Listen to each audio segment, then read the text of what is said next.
I'm going to try and go live again today and hope to God we're not interrupted by teenagers or dogs or anything else. But the weather's gorgeous, look. Look how blue and sunny it is. And today I'm going to show you how to make organic fertilizer. Now, the only thing is you're going to need a supply of bunny poo. Now, you can use your own bunnies if you have one. I do. Her name is Cookie. She lives in a hutch, which I will show you in a second. And or ask your friends, ask your neighbours, ask your family, anybody who happens to have a rabbit. You can also do this with I think with chicken. I'm not quite sure. I'll have to double check that, and I'll write it in the comments if you can. So, but definitely rabbit, because basically rabbits, because they are pure herbivores and they double process their waste. Those little brown balls they make at the end are actually really good for your garden. They're full of nitrogen. They are full of really good minerals for your plants, and they make a wonderful organic fertilizer. And if you've got them in large supplies like I do, you can make your fertilizer from them, and then you're saving money and saving the planet at the same time. So this is how we do it. Hold on one second. Now, warning, next shot is going to be of rabbit poop. As you can see, this is come from Cookie's thing, and what you want is these, yes, Skoda, don't mess with this. As you can see, these little brown balls, and you put them in a, I've got two dogs interested in this. You put them into a sieve. As you can see, I've got a very big one, which I'm not going to be using for anything else, I can tell you. This is not going back in my kitchen, mainly because I got a brand new one recently. And you fill your very large sieve with this milk. Now, it shouldn't smell if you clean your rabbit out often enough, but I will tell you, you will have to cover the bucket once you've done this, because of course the flies are going to love this.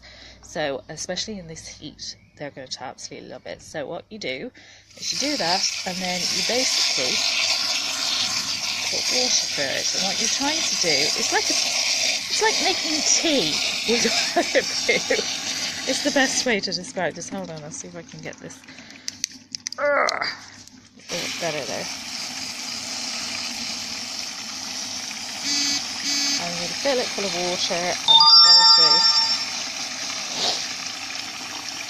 And that is what I'm going to do. And what I do is I'm going to let that drip through. I'll just keep doing this and filling it and letting it drip through to get all the nutrients out. And then when I've finished all of this, I will bottle it and I will use it to fertilise my plants in my very small greenhouse, which I'm going to show you now. See, people don't believe me how small it is until they actually see it from the outside, and it is very small. Big floor plan, very small height. You have to be a midget to live in it, but I don't mind because I'm quite small. And what that mess of a organic fertilizer is going to be feeding is all of these, because if you actually look, hold on, yay, I have tons of new tomatoes. So I want to give them a bit of a feed, because the plants, once they start setting fruit, you really should give them a good organic feed. Now you can buy organic feed like seaweed fertilizer and stuff like that. You can get it from your local garden centre, but I can tell you my local garden centre is quite expensive, so and I'm on a budget at the moment, so rabbit poo tea it is. So we've got those. As you can see, I don't know if you can see here, remember those little baby tomatoes I had to pot up? Well, I've potted them all up. They're all over the place. Anybody want a tomato plant? I swear I'm giving them away at this stage. And anyone could take one.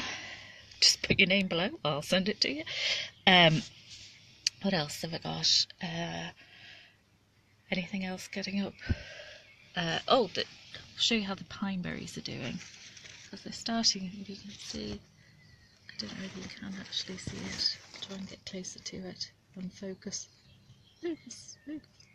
They're starting to go a little bit whiter and the seeds are starting to go red. So I can't wait to try those.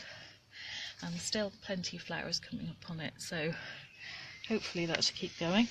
The other thing I did in here recently is I had 2 potato pots at the back, and I realised quite quickly that the bags were not going to, or the things that were in were not going to be big enough. So I got this huge, I guess it is huge considering I'm in a small greenhouse, big pot.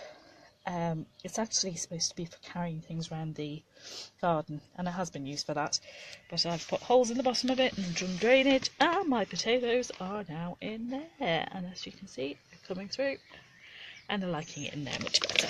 So that's what I've done for them. What else have I done in here? Oh yes, that's what I wanted to tell you about. See the flowers on your courgette? You can actually pick those off once the courgette is formed, like that. They'll come off easily into your hand, as you can see. Did you know you can actually eat these? What you do is you put them in tempura batter. I actually have a recipe on my blog, which I'll link below, and you can actually eat these, and they're really, really tasty. And you'll get flowers all summer, because when you pull them off, more flowers will come. So you can do that. I have got some bad news, unfortunately. Remember my pepper, which I was really happy I got? Well, unfortunately, a very, very bold puppy came and bit it in half.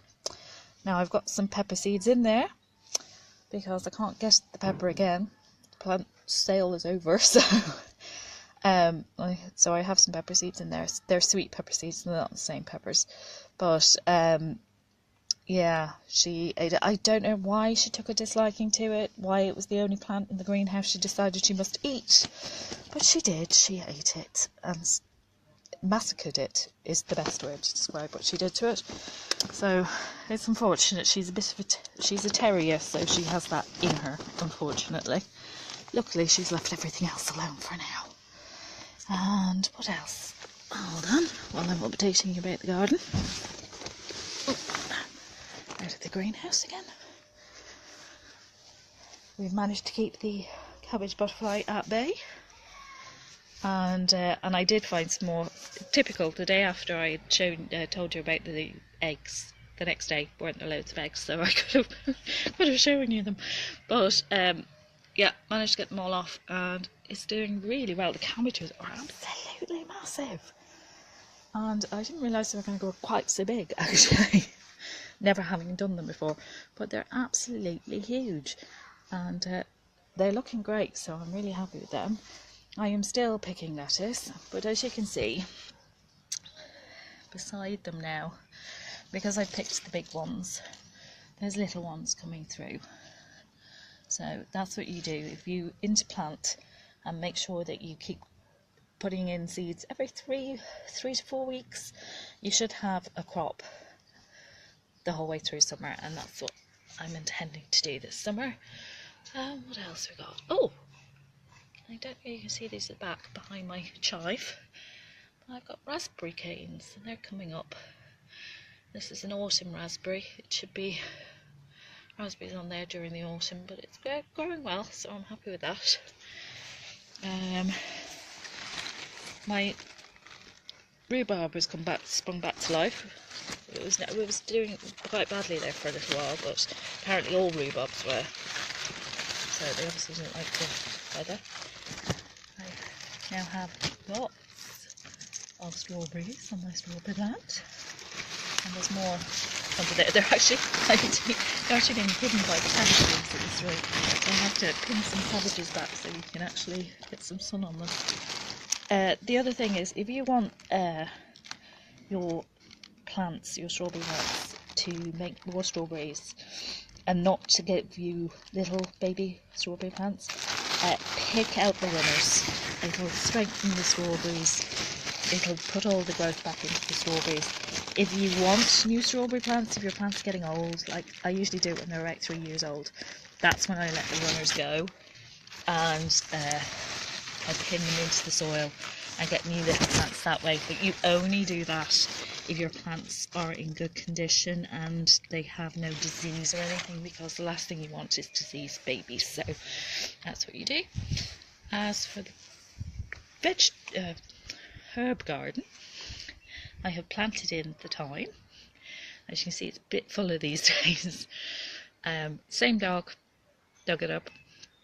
It's always the little one. It's always the menace. Hold on.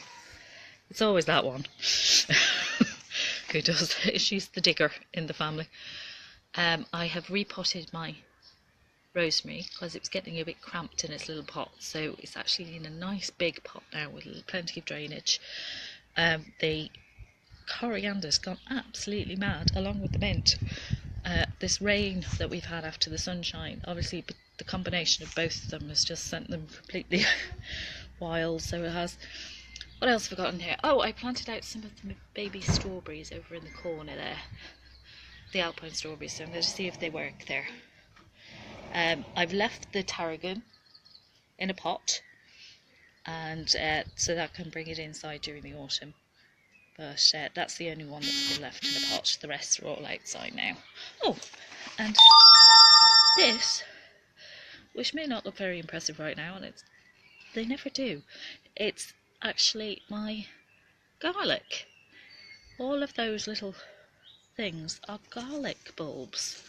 So that pot there is full of garlic, and hopefully they'll be up during the autumn. So I'm happy about those. What else have we got?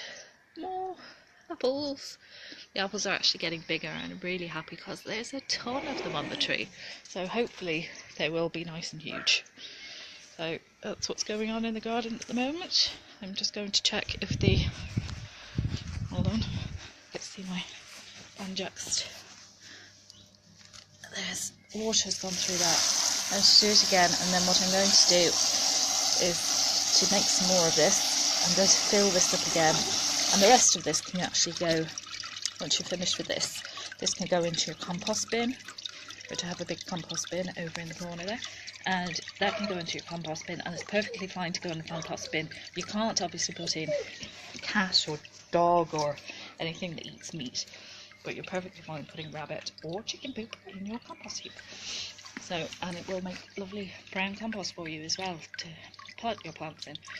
So there you go, that's how you make your own fertiliser and how you make your own compost. Talk to you soon, bye!